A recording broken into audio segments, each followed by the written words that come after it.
Welcome to the TeenPreneur Show. I'm your host, Dia Coley, and I'm a teenpreneur, bringing you global entrepreneurs who are teenagers. They've started out really young and are an inspiration to all. They prove to be the perfect example of how teenagers can rise high. So tune into this show every week to know more about these young game changers and be inspired by these teens. Watch the young dream big. Now on with the show.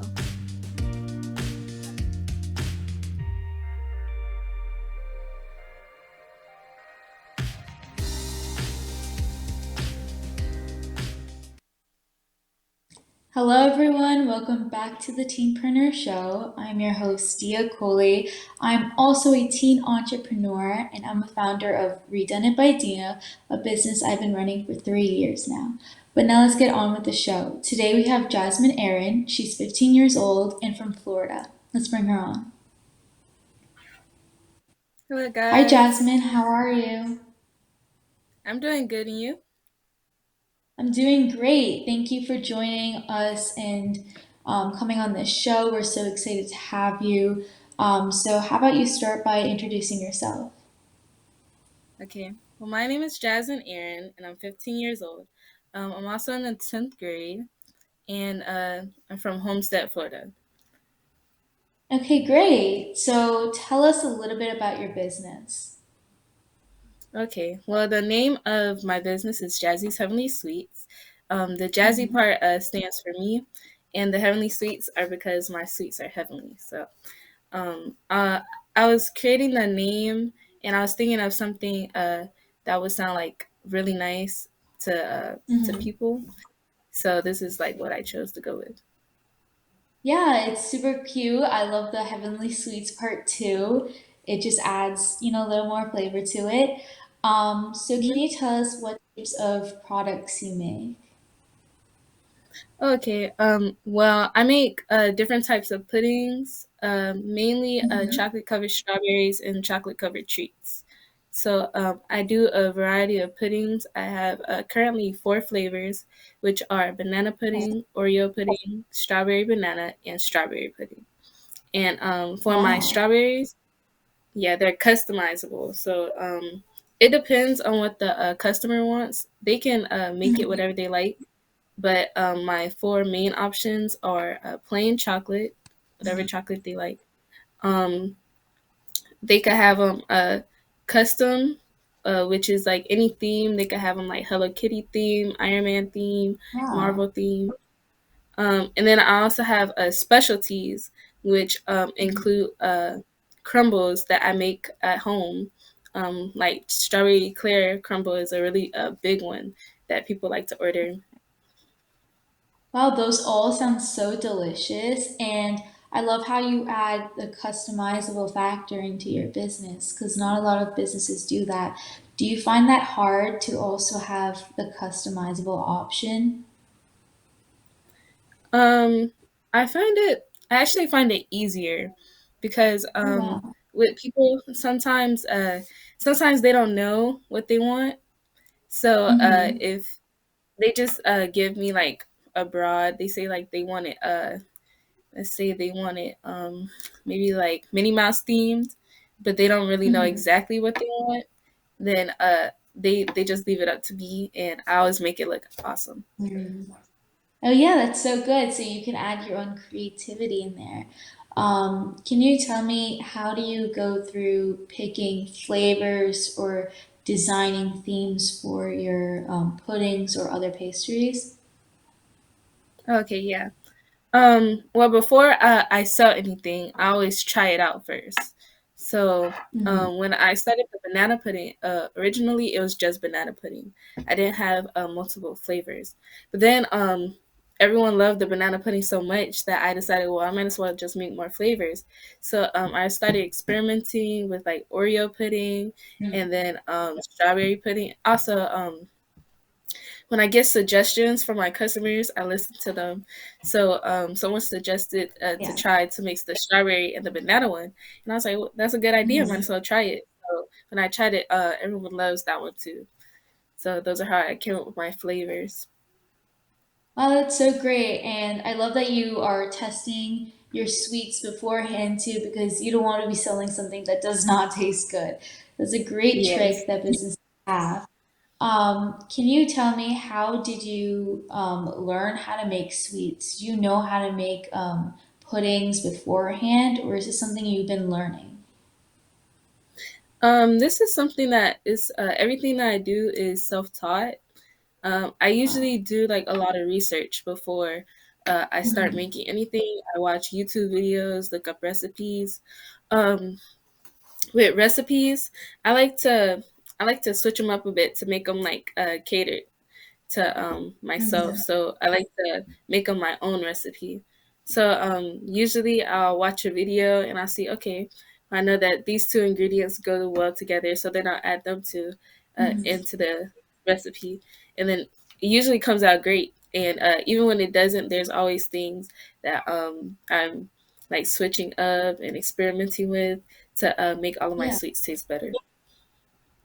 Wow, that's so amazing. I would never have think that you would be able to make, based on your own type of recipe.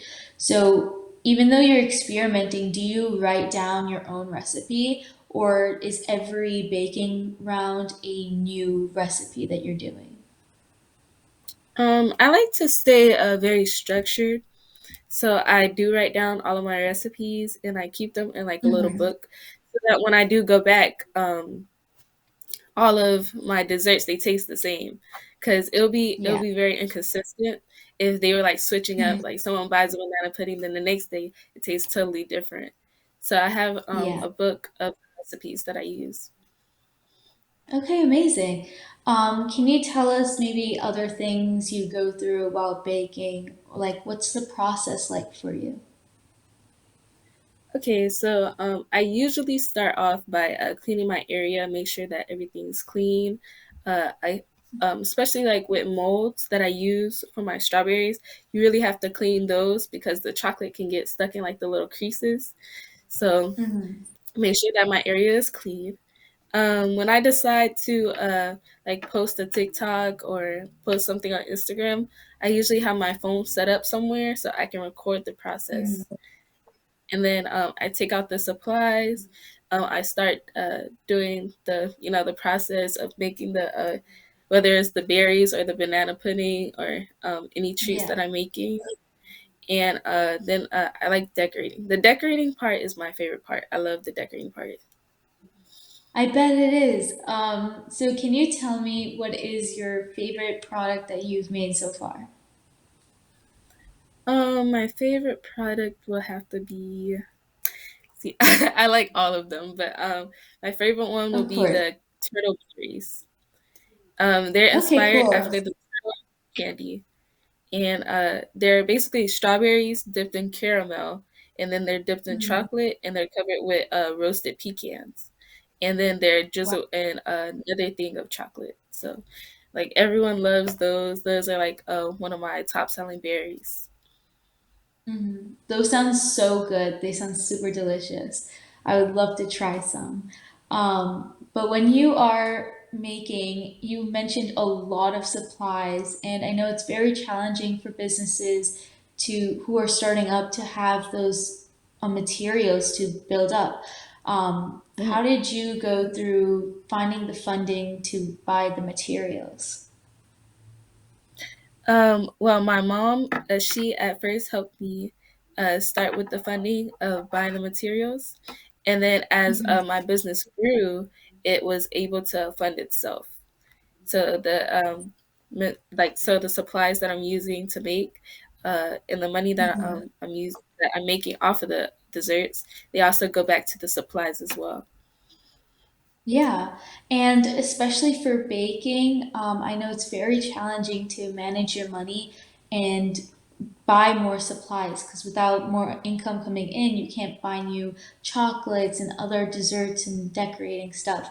What are some strategies that you've learned throughout the way to help with that process? I would say definitely like keep your receipts because I keep all of my receipts because Mhm. sometimes when I go back to the store, the prices might have gone up or they might have gone down. So I know I know which items are gonna cost me more this time. So I Mhm. know if maybe I need to let go of the item that I'm using and use something else, or if I can continue using them. Yeah. And moving on to where you kind of make it, is there a particular spot or area you like to use for your business where you like to bake? Yes, well, everything is homemade, so I make it in my home, and we have a very nice kitchen that I make all of my treats in. Okay, cool. Do you find that it's taking too much space sometimes, or how do you like to organize the things that you need for your business? Well, I have a special area in the house where I keep all of my supplies, mostly my containers and like baking molds, Mhm. whisk bowls, things like that, and they're on a very nice shelf, and then they're categorized. So I'll have like my packing containers at the top, and then I'll have like all of Mhm. my baking supplies in the middle. I might have a row for my sprinkles and things like that. Yeah. Yeah, I've seen a lot with, craft type of businesses. It's really important to keep yourself organized and have, a collect area to, use for your business. So that's great that you have some place that you can keep all of your things organized. And kind of Yeah. on that topic, how do you balance multiple orders that you get in a day? Um. Well, I love it when I get multiple orders because Mhm. it depends on the orders, but sometimes they can go faster when I get multiple orders because then Mhm. if the orders are similar, I can just dip them all at one time instead of like there Yeah. being like a time period between them. But when there is a lot of orders, I like to write down a list of the orders that I have that are coming in first. So if they're coming in the morning to pick them up, I need to know that I need to get those done first. And then if they're coming on later on, Mhm. then those can wait a little later and I can make those later on so they could be fresh when they pick them up. Wow, okay, great. So do you give like a time frame structure of how much time it's going to take you to make it, or do you allow your customers to kind of say, this is when I want it and this is when I want to pick it up? Well, I have school, so during the week there is a certain time that they have Yeah. to that I make for them that they have to pick it Mhm. up.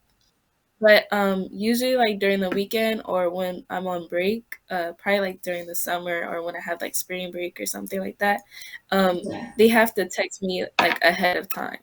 So I always try to Mhm. let them know that if you want something like the same day, please text me like hours before or usually text me like days before so that I already Yeah. know and that it's not a rush. Yeah, I bet it's super challenging to, fit all those orders at the same time and all that stuff. Have you Yeah. ever had an order where it was just too soon, the time that they were demanding? Um, I wouldn't say that the time was too soon, but I have had an Mhm. order where it was a big order and it was cutting it close. So I was still Mhm. able to do it, but it was kind of challenging. That's one of the reasons why I started saying that it would be easier if you ordered days ahead. Yeah. So, what types of things do you do to kind of avoid that situation and avoid, having too many orders due at the same time? Well, usually there's an amount of orders that I can take. So Mhm. let's say like if I'm really busy for the day and I can only take 25 orders, then I'll say there's like spots that you can have for your order. And if the spots are filled up, then you might have to push it back to a later date. Okay. And how can someone order some sweets? Well, currently we're working on a website, but it's not up and running yet. So I do take my orders through email. I also take it through Instagram DM, or I take it on the Okay. phone. Also. Okay, great. So why did you decide to now transfer and make a website? I think the website is more structured. So with the website, it'll be one like set thing instead of like the email, the phone, the Instagram. Hmm. The orders will be in one place, and then they'll be ready for me. So once they place the order, all I have to do is just look at the website, know what Yeah. day, what time they need it by. It'll just be more organized that way. Yeah, I totally understand. How will you be able to manage the customization process of your orders through a website? Well, I'm planning on having like a box where they can explain what they like. And even Hmm. if they don't know what they like, then they can just tell me what colors they might want, what they want it to look like. They can send me a Hmm. picture of what they want it to look like, and I can replicate the picture for them. Okay, great. And I know it's very challenging to make the right price for a lot of like cooking businesses and baking businesses. How do you decide on the pricings you want to charge your customers? Okay. This is one of the things that I ran into when I first started my business. I was like, well, how do Hmm. I price it? So I have to make a profit. So what I decided to do was calculate how much it cost me to make. And then also, Hmm. when I first started, I will also record how long it would take me to make it too. So and Hmm. also it so my pricing comes from the amount of items that it takes and the price of them, and then how long it takes me to. Okay, wow, that's so interesting. I never really thought of how much time it takes you. So, how do you calculate the timings for the cost? The timings, well, in the beginning, I would time how long it would take me. So let's say like if I'm doing a banana pudding, a cup it would take Mhm. way shorter than a pan for a big party. So of course the Wow, that's pan would take longer than will cost more than the cup. yeah, that's so very interesting how you also incorporated both of those factors into the costs. Have you kind of realized that your costs before were not as strong as they are now? So have you increased your price, decreased them? Have you fixed them in any way?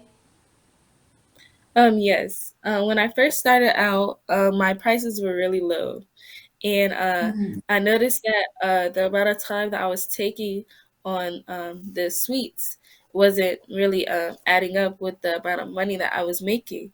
So I made the decision to go up in my prices, but I still wanted it to be reasonable, so I didn't go too high. Yeah, and that's super great. And it's very difficult for business owners to sometimes realize this, that sometimes they're not putting the right price on their product. So that's great that you were able to realize that. Um, can you tell me what are some new things that you have tried through this business?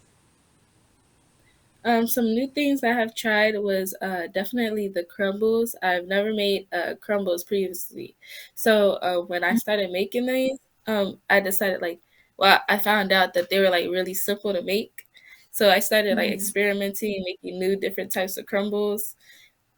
For example, one flavor of crumble that I have currently is a key lime crumble, and I think that one is so delicious. It tastes like key lime pie, and so a lot of the flavors that I have um, are crumbles that I haven't made before, and I'm constantly making new things for my customers to try. Wow, that's great. And how are customer feedbacks to your products? I take my customer feedbacks very seriously. I love when people tell me that they enjoyed my product, and I also take Mhm. constructive criticism nicely too. So if well, in the beginning, one thing that I do remember is when I made my banana pudding, the cookies, I remember that I didn't put them around out on the outside of the edge, so they weren't as visible. So of course you tasted them, but you didn't see them. And so one of my customers were telling me that, and I was like, that's a good idea. So I decided that instead of just putting them inside the pudding, I would crush them up and put them on the outside, and it looks way better that way too. So I love when people give me suggestions because then I can incorporate that into my sweets. Yeah, that's so amazing. And I know that currently you heavily rely on social media and your emails for your business. What other ways do you use social media to engage with your customers? Well, I like to show my customers what's going on behind the scenes. So I like to show them how their orders are being made. Like people really enjoy seeing how it goes from the store to me making them, and then how it goes to their hands. And they're like, "Wow, this product is so nice. How did you make it?" And so I also have TikTok, and on TikTok I make the videos of me making like the breakable hearts, or me dipping the berries, showing them, or me cutting up the berries, showing them the inside of the berries and the chocolate. Wow, that's so great. So, can you tell me what types of content do you see doing the best for your business? Definitely the behind the scenes. That one Behind is the scenes? awesome. Um, and well, not too long ago, I made a video with a breakable heart and smashing the breakable heart. People love that video. Yeah. That's great. So, what types of strategies do you use on social media? Like, do you use hashtags? Is there a color aesthetic you're going through in the process? What types of tips can you give us for those? Well, I like to see what other people that have businesses similar to me are doing, and I see that they're successful. So, some of the videos that they do get a lot of views. So I might do a video Mhm. that's similar to theirs, or I might use similar hashtags to theirs to try to get my videos out there for more people to see. Yeah, and so you've mentioned that you're on multiple forms of social media platforms. What have you seen does the best for having a business? Um, I think it really depends at what you're best on, and I'm best at Instagram. So I'm Mm. really good at making stories, making reels, posting on Instagram.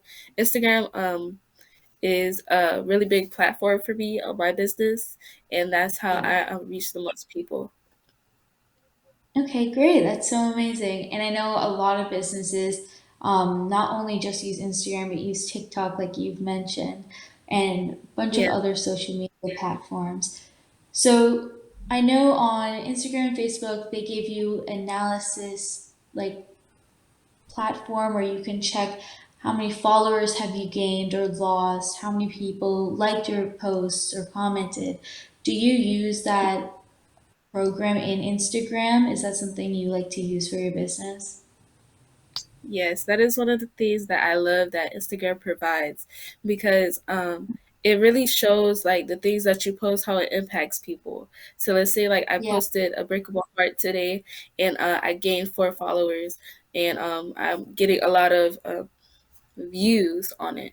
So I know that Hmm. this is something that people like to see. So this is something that I'm going to keep posting more. Or if I post something that people probably typically don't enjoy, then I know like not to post those, and to keep posting the things that they are interactive with and that they like. Yeah. And another main thing that businesses do that really help with this is make themselves stand out.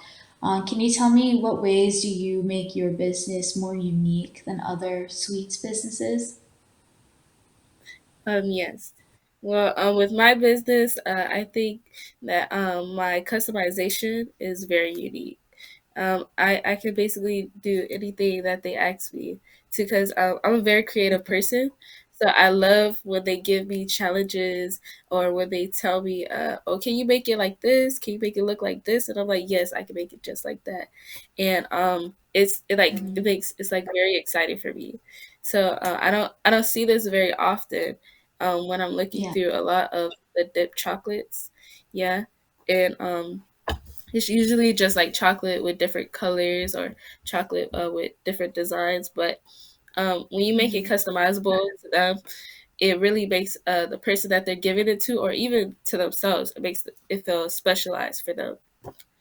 Yeah, that's totally true. And a lot of businesses should also get those ideas from you. Do you have any tips or tricks for the business side of Jazzy Heavenly Sweets? Yes. I think it's very important. This is a big tip to do a lot of research, a lot of research Hmm. before you start anything, because that is something that I've learned that when you start, you need to know what you're doing. Because there are going to be questions that people ask you, and if you don't know the answer to, it might make you look unprofessional. So if you do Hmm. your research beforehand, and you already have all this information on hand, then they're going to be like, wow, this young lady is very put together. She knows her stuff. Yeah, that's some great advice that you have. Can you tell me, is this business something you plan on continuing in the future? Yes, this is something that I love doing. Like I've always wanted to have like a baking business since I was young. So Hmm. after I raised the college funds uh, for college, I would still like to continue to have a bakery or just a sweets business in general, but a actual building that people can come to and order. Wow, that's great. Can you tell me what do you plan on studying in college? Yes, I plan on going into the medical field and studying nursing. This is Wow, that's something that I great. decided to do when I was like in ninth grade. I was like, I Hmm. think I want to be in the medical field. I love helping people. This is like something that I love doing, and helping people get better too. Because like it's been, especially with the COVID-19 and the coronavirus that's been around. I know that there's been like a big need for nurses, and even if something like this happens in the future when I'm older, I'll be ready to help. Yeah, that's so great. And I'm so glad that you're also planning on continuing your business as well. Can you tell us maybe some future plans that you have for your business in specific? Yes. I would eventually like it to have its own building, somewhere where it's very busy, where everyone can see it and everyone could try my desserts. Because I know right now I'm a very small business, so not that many people know about me. But I would like for them to know about me and for them to taste my desserts because they're very delicious. Wow, that's so amazing. Well, thank you, Jasmine, for speaking with us today. Do you want to share your social media handles with our audience? Yes, you can follow me on Instagram at Jazzy's Heavenly Sweets. You can also follow me on TikTok at Jazzy's Heavenly Sweets. Um, all of my social media is Jazzy's Heavenly Sweets. I have Facebook also. Okay, great. Well, thank you again, Jasmine, for speaking with us. And thank you, everyone, for watching. It was so great in having you. See you next week. Thank you for watching the Teenpreneur Show with Dia Coley. Follow us for more information at teenpreneur.show on Instagram. To be a part of the show, fill out the form in the Instagram bio. See you next week.